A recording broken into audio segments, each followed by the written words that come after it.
We all know how Gatlinburg turned out, but this is not another Gatlinburg video. You are part of the problem.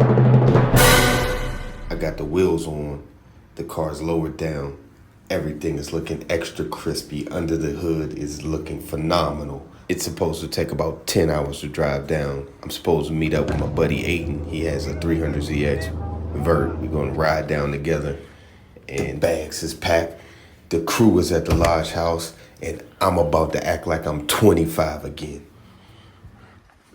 When I tell you that under the hood is phenomenal,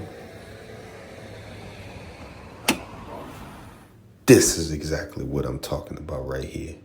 10:30, let's get out of here so we can meet up with Aiden. Man, what's wrong with this car now, man? Damn! This is Wig Z, back to you with another Z32 adventure. This is episode 8, baby! And you know what the name of this episode is? Geriatric Car Problems. This old ass car is giving me nothing but old people problems. I replaced the hip, I gave it orthopedic shoes, I gave it a pacemaker, and it's still not running.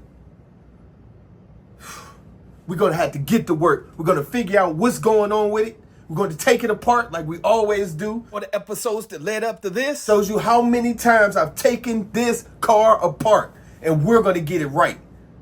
By God, we're gonna get it right, or I'm gonna die trying. It's broke.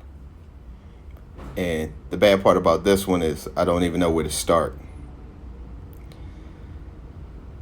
The car guys was good to me because they didn't allow for this foolishness to happen while I was on the road. Thank you, God. Now I gotta call Aiden, and he's gonna have to do this drive by himself, man. Dang. No, you have to hit rock bottom. That's the way up. And without a test, there's no testimony. It turns out I had the torque specs correct for the intake cam gears, and that dowel pin was not sheared off.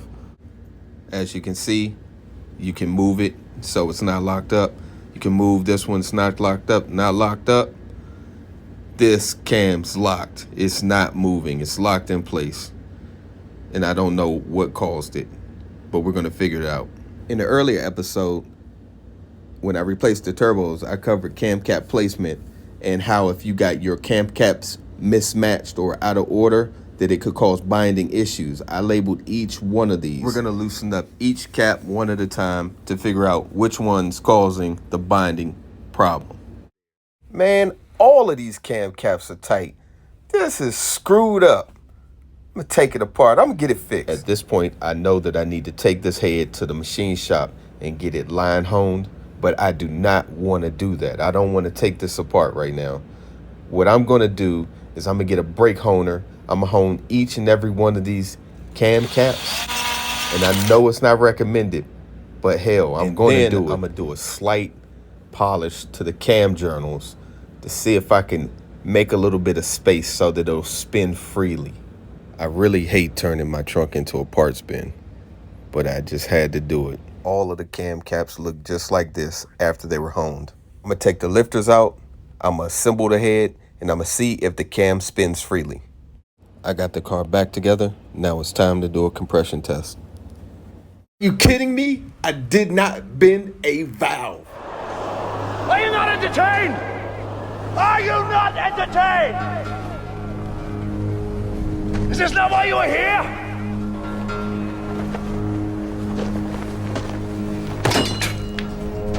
I got the car started, then I had to take it right back apart. Turns out we had two problems. An injector was stuck open. This caused the initial missing in the smoke, but I do not think it had anything to do with the exhaust cam getting stuck. Shout out to Z-Shack. As soon as I said that this injector was broken and showed him the video, he sent me out an injector in 2 days. I got the engine all back together, ready to give it the first start. Hell yeah. That's what I'm talking My about. African American over here. Look at him. Are you the greatest? You know what I'm talking about? Oh, fellas, I got something coming in. Check this out. I got the cam gears in. So I'm opening up the box. It's gonna be a little unveiling. Yes, sir. I got the Gates timing belt in black, and I also got some Jenn Wolf upgraded springs for those cam gears. Look, warning, do not disassemble this sprocket by any other than BDE representatives. It will void the warranties associated with this product. Instructions like those only make me want to open them up even more.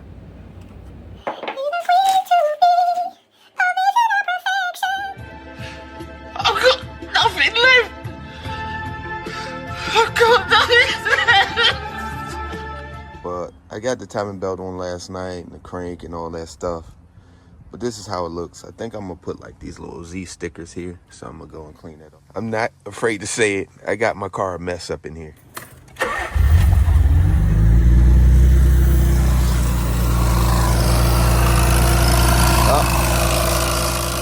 Making some noise. I forgot to tighten down that water pump pulley. Let me go ahead and tighten that up. Start the car back up again. Yeah. That's what it was.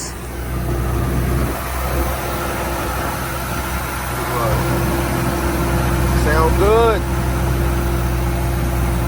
I got the radiator on. Got everything on. Got the covers on. Even hit it with the little Z's up in there. Had to do that.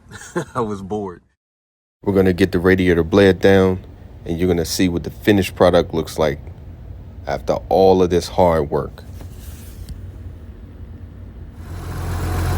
Quiet, stable.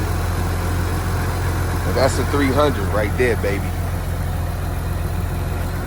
Funny what? 7 days can change. A stand-up engine now smoking out the lanes. Used to be a full boost, now it's not the same.